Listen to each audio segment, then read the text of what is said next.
All right, guys, this story right here is going to absolutely infuriate you. This is going to infuriate you.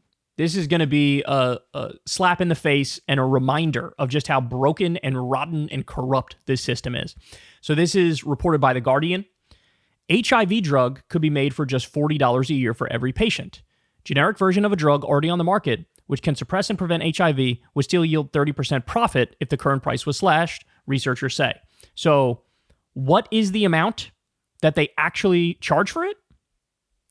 $42,250 over the first year. They charge $42,250 for a life-saving drug, which it's basically like an HIV vaccine almost. And they could make 30% profit if they sell it for $40 a year. Okay. A new drug described as the closest we have ever been to an HIV vaccine could cost $40 a year for every patient, 1,000 times less than its current price, new research suggests. Lenacapavir, sold as Sunlenca by U.S. pharmaceutical giant Gilead, currently costs $42,250 for the first year. The company's being urged to make it available at least 1,000 times less than the price worldwide. UNAIDS said it could herald a breakthrough for HIV prevention if the drug was available rapidly and affordably. Given by injection every 6 months, lenacapavir can prevent infection and suppress HIV in people who are already infected. In a trial, the drug offered 100% protection to more than 5,000 women in South Africa and Uganda, according to results announced by Gilead last month. Lenacapavir is currently licensed for treatment, not prevention. In a study presented at the 25th International AIDS Conference in Munich on Tuesday, experts calculated that the minimum price for mass production of a generic version, based on the cost of lenacapavir's ingredients and manufacturing and allowing for 30% profit, was $40 a year, assuming 10 million people used it annually. In the long term, 60 million people would probably need to take the drug preventatively to lower HIV levels significantly, they said. So look, this is a really important point to make in this story. I think a lot of people have lost their minds recently when it comes to pharma stuff because of COVID. And you get this, there's this weird group now that has gone from just being anti-big pharma greed to being anti-modern medicine, right? So like they've taken their conspiracism a step or two too far, and now it's like all of modern medicine is a scam. And that's incorrect. That's a crackpot position. The real criticism of pharma is not, hey, your stuff doesn't work. The real criticism is, and everything's a scam under the sun. No, the real criticism is the profit motive and the monopoly nature of the system makes it so that you guys are price gouging everybody for stuff that does work. So stuff that should basically be a human right, you are price gouging people and taking the money. And that's unacceptable. So that's the actual criticism of Big Pharma. It's not, hey, painkillers don't work, antibiotics don't work, every vaccine ever made doesn't work. Let's go try these fucking Chinese leaves that are an herbal remedy that cure everything. No, that's all bullshit. Alternative medicine is bullshit. The reason it's alternative medicine is because it didn't make the cut to be actual medicine, because when they studied it, they found doesn't really work. Doesn't really work. So that's the real criticism. And this is such a great example of this problem. Guys, Big Pharma should be nationalized.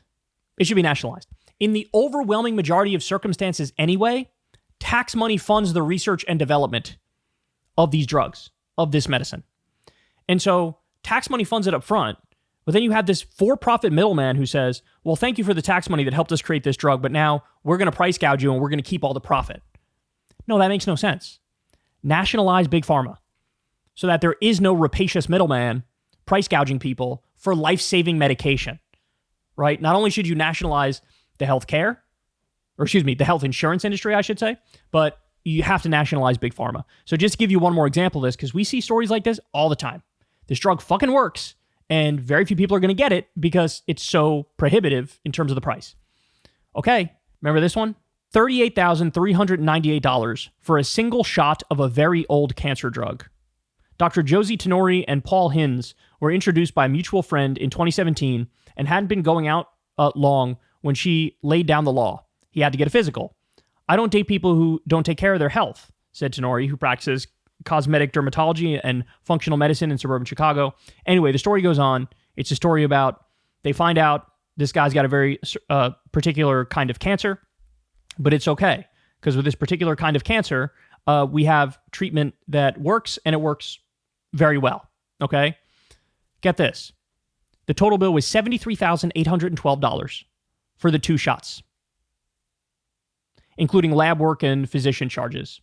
United Healthcare's negotiated rate for the 2 shots plus associated fees was $27,568, of which the insurer paid $19,567. After Hinz haggled with the hospital insurer for more than a year, his share of the bills was determined to be nearly $7,000. So this drug that this person ended up taking, this drug was invented in 1973. And again, in the United Kingdom, where, as you know, healthcare is generally free, you can get a 3-month dose for $260, which means what? It's like $85 or so per dose. So let's reiterate here. $38,398 is what it costs. It's really $86. That's what it actually is. So yet another example of greed run amok, an absolute disgusting mess. And the real problem is we need to nationalize Big Pharma. It's not that nothing Big Pharma ever makes works. This stuff actually works very, very well in many instances, and they just price people out of being able to get the cure. All right, y'all, that's the show. I love y'all very much. Everybody tune in to Crystal Kyle and Friends this week because we have Cenk Uygur coming on. That should be a fun and interesting conversation. And thank you to everybody who supports the show on Patreon. Of course, that link's below if you'd like to help out. Remember, I don't talk to any advertisers, so you guys help fund this show from the ground up. And yeah, that's it. Subscribe to the channel. Hook a brother up. Trying to get to 10 million subsies. I'll see you guys tomorrow. Peace. Hey, y'all, do me a favor and like and subscribe. It helps out big time in the algorithm. Click the bell as well for notifications when videos drop. And watch that video on screen right now. You know you want to.